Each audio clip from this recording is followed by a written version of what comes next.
Es gribētu padalīties ar kādu stāstu, kas mani pašu ir pārsteidzis un mani pašu arī ir, es teiktu, tā ļoti, ļoti iedrošinājis uzticēties Dievam visās situācijās, ikdienišķās un pārdabiskās. Un es pats esmu tāds cilvēks, kuram patīk par savu ticību padalīties, pastāstīt, un reizēm pat ir bijis tā, ka es pārāk varbūt intensīvi meklēju iespējas pastāstīt par Dievu mīlestību cilvēkiem un dodoties kādā braucienā vai ceļojumā, braucot autobusā vai lidmašīnā. Es pat reizēm lūdzu Dievu, lai Dievs dod iespējas kādam liecināt par ticību, par Kristu. Varbūt kādam tas būs tāda dzīve mainoša pieredze vai kāds solis tajā. Un bija kāda reize, kad man bija vajadzība doties komandējumā ārpus valsts uz dažām dienām un iekāpu lidmašīnā, un man tāds prieks un saviļņojums par to, ka es varu doties, un tā atšķirība šajā reizē bija tāda, ka mana paša cilvēciskās nodoms absolūti nebija nekādam kaut ko stāstīt par Dievu vai nest evaņģēliju vai jau kādā veidā. Es vienkārši gribēju, tā bija mana lūkšana, es teicu, Dievs, paldies par šo iespēju braukt, un es vienkārši gribu piedzīvot to, ko tu esi sagatavojis, vienalga, kas tas ir, un es negribu pats izdomāt, ka man tagad kāds jāatrod, kādam tur baigi jāliecina, vai jāmeklē kāds, kuram pēdiņās uzbāzties ar to savu Dievu. Es absolūti to negribēju darīt, un tādā priekā un mierā apsēžoties lidmašīnā, esot savās domās un pārdomās un pateicībās, es pēkšņi redzēju savu ar aizvērtām acīm tādu ļoti skaidru vīziju. Un tā vīzija bija par kādu meiteni, kas gatavo kafiju aiz letes, tā kā kafejnīcā var noprast, un viņai ir piercings degunā. Viņa gatavo kafiju man. Un līdz ar šo vīziju nāca līdz tāds tā kā vārds, atziņas vārds, ko Bībele sauc par atziņas vārdu, respektīvi tā ir tāda atziņa, kas ienāk prātā vajadzīgā brīdī, ko Dievs dāvā cilvēkam, kādam savam bērnam. Un šis atziņas vārds bija sāpes krūškurvī. Un es biju šokā no šīs bildes, ko es pats redzēju, ko es piedzīvoju. Un es domāju pie sevis, Dievs, ja tas esi tu, tad dod, ka tas var notikt, ka es varu šo cilvēku satikt un aizlūgt par viņu.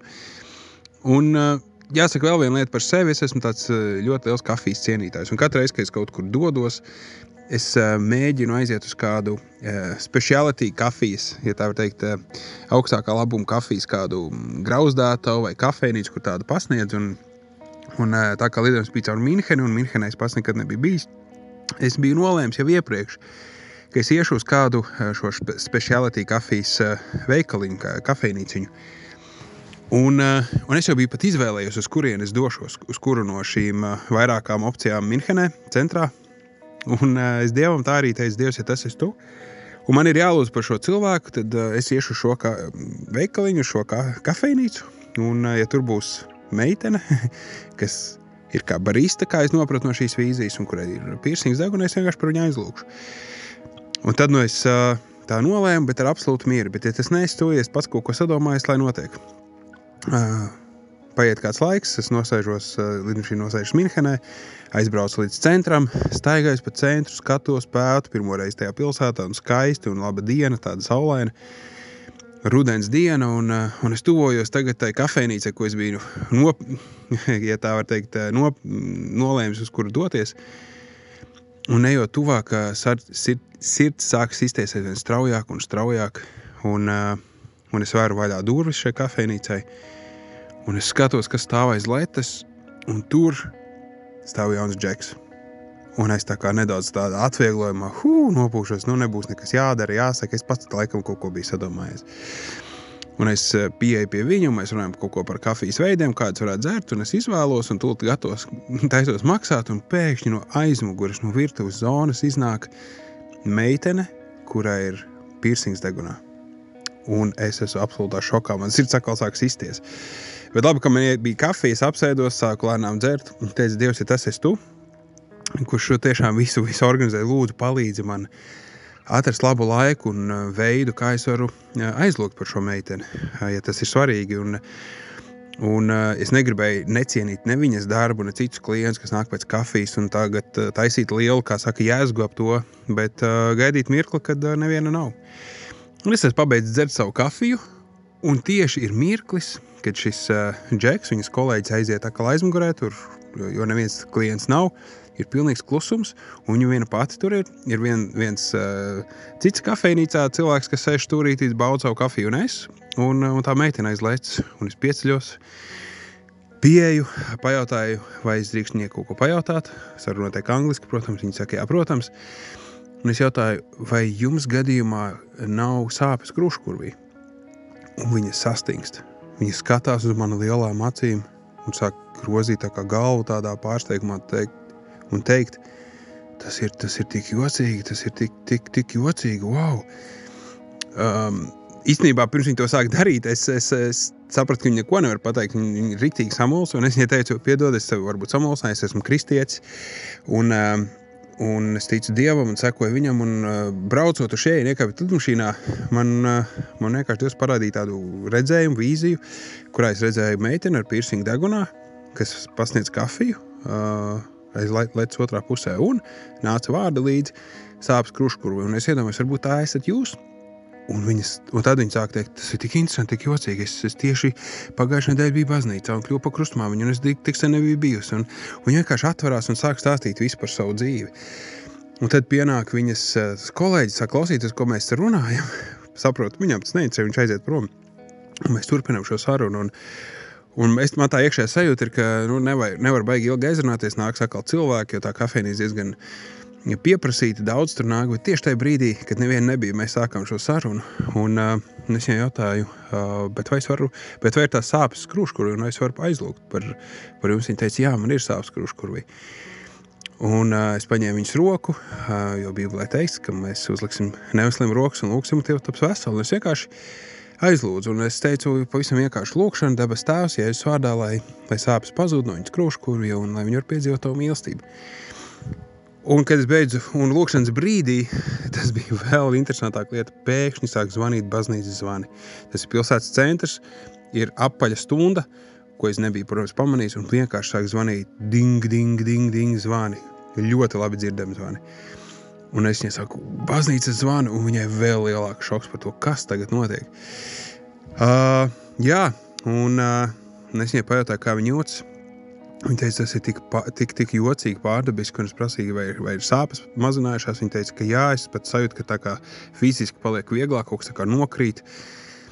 Un tad jau ienāca klienti, un nākamās lietas, un jāapkalpo bija nākamie klienti, un tā tālāk. Un es negribēju būt necienīgs un atraut viņu no viņas darba. Bet es sapratu, ka Dievs deva tādu mīlestības mirkli piedzīvot no Dieva, man pašam un arī šai meitenei. Un es izgāju ārā no tās kafejnīcas, un es biju tik priecīgs. Man likās, es 30 centimetri virs zemes, es lidoju, es biju tādā sajūsmā, ka Dievs, visuvarenais Dievs zināja par šo vienu cilvēku konkrētā kafejnīcā, konkrētā vietā un konkrētā veidā, kas viņam ir vajadzīgs. Un izvēlējās, ka es varu līdzdarboties šajā notikumā. Un tas ir tāds mans stāsts no šī brauciena, kur es biju nolēmis.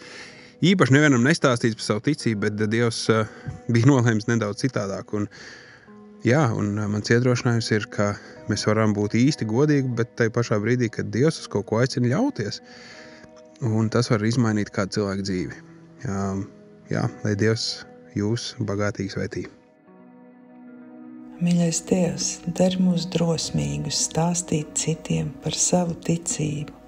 Dari mūs drosmīgus liecināt katrā situācijā, kur Tu mūs ieaicini. Jā, kungs, bet dari mūs arī gana pazemīgus atcerēties lūgt pēc Tavas vadības un īstā brīža zem uzrunām. Palīdzi mums nedarīt lietas savā spēkā, palīdzi mums uzticēties Tavai vadībai. Jā, nāc, kungs, svētais gars un pašķir īsto brīdi. Katrā situācijā, katram cilvēkam, kur Tu mūs vēlies lietot, par Tavu darbu un Tavas mīlestības lieciniekiem. Jā, paldies Tev par vīzijām, atziņas vārdiem un dažādiem citiem padomiem un iedrošinājumiem, ko Tu dod. Jā, kungs, dod katram no mums to, kas nepieciešams, lai būtu par labiem taviem lieciniekiem un taviem darba biedriem. Jā, nāc, kungs, svētais gars un vadi. Mūsu Tēvs debesīs, svētīts, lai top tavs vārds, lai nāk tava valstība, tavs prāts, lai notiek kā debesīs, tā arī virs zemes. Mūsu dienascho maizi dod mums šodien, un piedod mums mūsu parādus, kā arī mēs piedodam saviem parādniekiem. Un neieved mūsu kārdināšanā, bet atpestī mūs no ļaunā, jo tev pieder valstība, spēks un gods mūžīgi mūžos. Āmen! Lai mūs svētī un pasargā visvarenais Dievs Tēvs, Dēls un Svētais Gars. Āmen! Aicinu piedalīties audio liecību projektā Mīlestības ceļš liecībās arī tevi. Ieraksti balss ziņā savu stāstu, kā Dievs sevi ir tev atklājis, ko viņš ir darījis un kā Jēzus ir tev palīdzējis, uzmundrinot, samīļojot, dziedinot, stiprinot. Esi daļa no dzīvā evaņģēlija pasaulē un ieraksti savu audio liecību telefonā, izmantojot balss ieraksta aplikāciju un nosūti to uz e-pastu liecības@gertrude.lv.